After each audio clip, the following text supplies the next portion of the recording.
principio de semejanza, sino de diferencias, ¿no se corre el riesgo entonces un poco de confundir, o le preguntaría, cómo identificarla de la ironía? Ajá. Es decir, si Foucault hablaba del fin de la analogía, por el asunto del abuso, cuando uno estudia literatura, se le enseñan las corrientes literarias a partir de ciertas figuras retóricas utilizadas y demás, y como sistema de representación, se nos enseña, por ejemplo, que en el modernismo hubo una erosión de la analogía, el modernismo hispanoamericano, tiene la vanguardia y tiene ese derrumbe, y la ironía. ¿Cómo identificar, entonces, como estrategia retórica y de sistema de representación, la analogía de la ironía? Sí, miren, en esto nos ayudan tres autores, ¿no? Primero Kierkegaard, que se acuerda que tiene una tesis sobre la ironía en Sócrates, ¿verdad? Y que siempre estuvo en diálogo con los románticos, que eran los que más privilegiaban la ironía. Los recupera Rorty, que siempre está hablando de la ironía como algo necesario, como algo incluso típico en la filosofía del tiempo contemporáneo. Pero después viene el tercero que me ayuda, que es muy curioso, Octavio Paz. Yo no estoy de acuerdo en muchas cosas con él, pero que fue un gran poeta, eso es indudable, ¿no? Y tiene un libro precioso, fíjese usted, que ya es analógico incluso en el título, que se llama Los hijos del limo. Y allí dice... Por eso pregunté, porque sí, ahí viene, por eso le... Ah, claro. Mire, yo me baso mucho en Octavio Paz, en ese libro. Tiene la analogía, la trata en otras partes, porque curiosamente dice que, ahí no entiendo muy bien, que la analogía es el núcleo de la poesía contemporánea. Eso necesitaría estudiarlo más, porque no soy literato, me muevo más bien desde la semiótica, la filosofía, pero fíjese que es genial. Octavio Paz dice que la ironía sin analogía se vuelve sarcasmo, es decir, se vuelve algo herido, algo rasgado, ¿verdad? Entonces yo creo que allí, no cita a Kierkegaard, pero usted ve que lo podemos enlazar, ¿no? Claro, la ironía era como la resistencia ante la paradoja, y Kierkegaard es el pensador de la paradoja, y la paradoja es analógica. Fíjese cómo une opuestos, ¿no? Mire, yo veo aquí, esto me lo señaló en una mesa redonda que tuvimos allá en la UNAM, el año 2001, en la Facultad de Ciencias Políticas y Sociales. Estábamos en una mesa redonda, Baudrillard, que todavía vivía, murió poco tiempo después, Michel Maffesoli, que fue el que me señaló esto, y mi queridísimo amigo ya perdido, Bolívar Echeverría. Y yo presenté un poco estas cosas, ya desde entonces ya andaba con esto, y Maffesoli me dijo, oiga, es una dialéctica. No, cállese, porque ahorita decir dialéctica lo abuchean, ¿no? Como también hay modas en filosofía. En el mercado filosófico, qué feo suena. Ya la dialéctica, pero ve usted, es una dialéctica diferente, como él lo señalaba. Dice, mira, no, pero es importante, es una dialéctica premoderna. No es la dialéctica hegeliano-marxista, que llega a una síntesis. Es una dialéctica un poco, si usted quiere, parecida a la de Adorno, aunque no totalmente igual, a la dialéctica negativa. Pero es la dialéctica de Heráclito, es la dialéctica de Kierkegaard, es la dialéctica de Nietzsche y es la dialéctica de Freud. No hay conciliación, o por lo menos no hay reconciliación perfecta. Mantiene apertura, ¿sí? Se mantiene abierta. Y por eso era usada para la paradoja.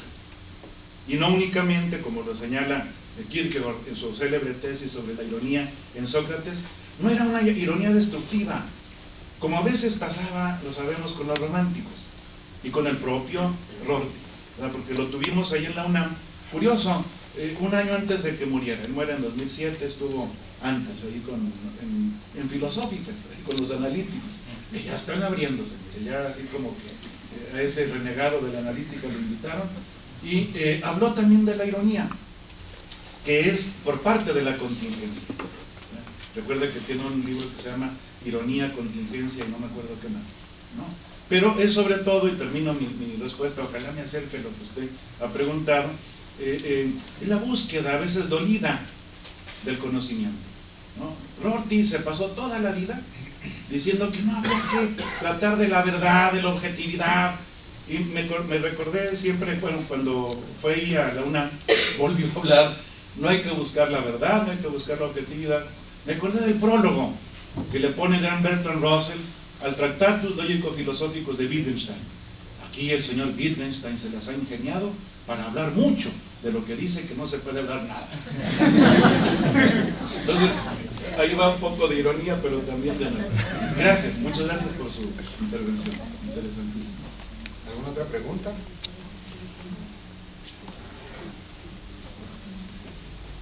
Francisco. Sí, por favor. Me parece que habló muy rápido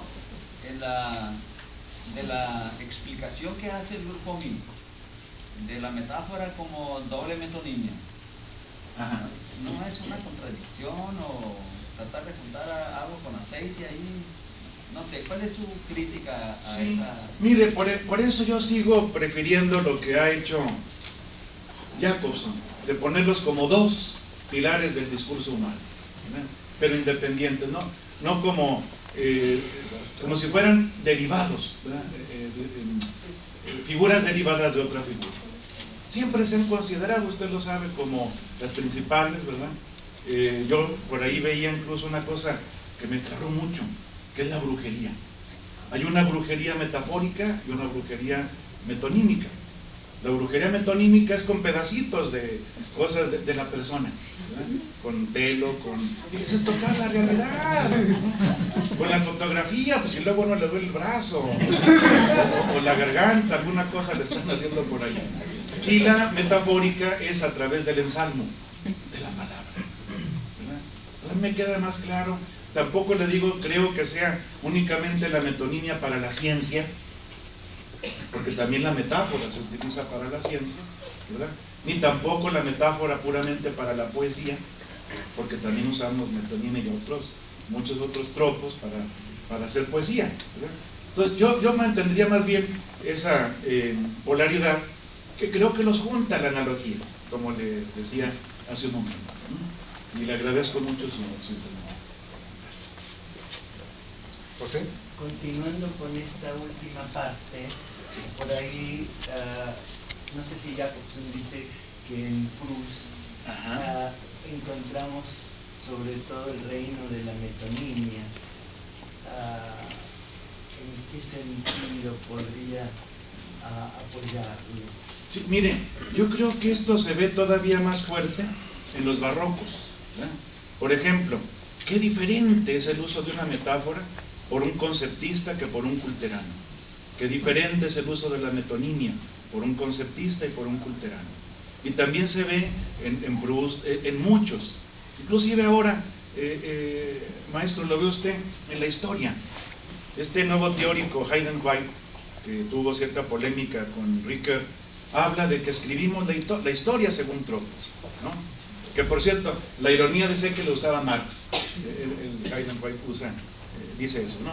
Pero vea cómo también cuando uno escribe no solamente poesía o literatura, sino la historia misma, hay algunos que son más metonímicos y otros más metafóricos, igual que los literatos, ¿no? Yo tengo un amigo que es hace historia novelada, ¿verdad? Pero lo dice, ¿no? Lo avisa. Y otros en cambio no lo avisen y hacen historia novelada. Sí, ya la historia en muchos posmodernos ya ni siquiera hay fuentes, ya ni siquiera, pues podría ser, ¿verdad? Esto pudo ocurrir. Les pregunto en las tesis, ¿y dónde sacas esto? Puede ser. Pues yo creo que en varios ámbitos de la escritura hay gente más metonímica, como en el caso de Proust, que pinta, parece que pinta la realidad, pero también hay otros más metafóricos que nos dan más espacio para buscar, para interpretar. También le agradezco mucho su intervención. Muy bien. Francisco. Ahorita que habló de Hayden White, Sí. me imagino el metahistory, ¿verdad? Exacto. Sí. Me queda una confusión. A ver. Si dependiendo de lo análogo el tropo o dependiendo del tropo la analogía. Es decir, Sí. ¿cómo puede verse ese? Sí, mire, yo me voy a lo más clásico, le voy a parecer anticuado, pero creo que Aristóteles tiene ahí la razón. Más bien la analogía es la que produce los tropos. Fíjese que sí, porque la analogía es epistemológica. Miren, por ejemplo, es para lanzar buenas hipótesis.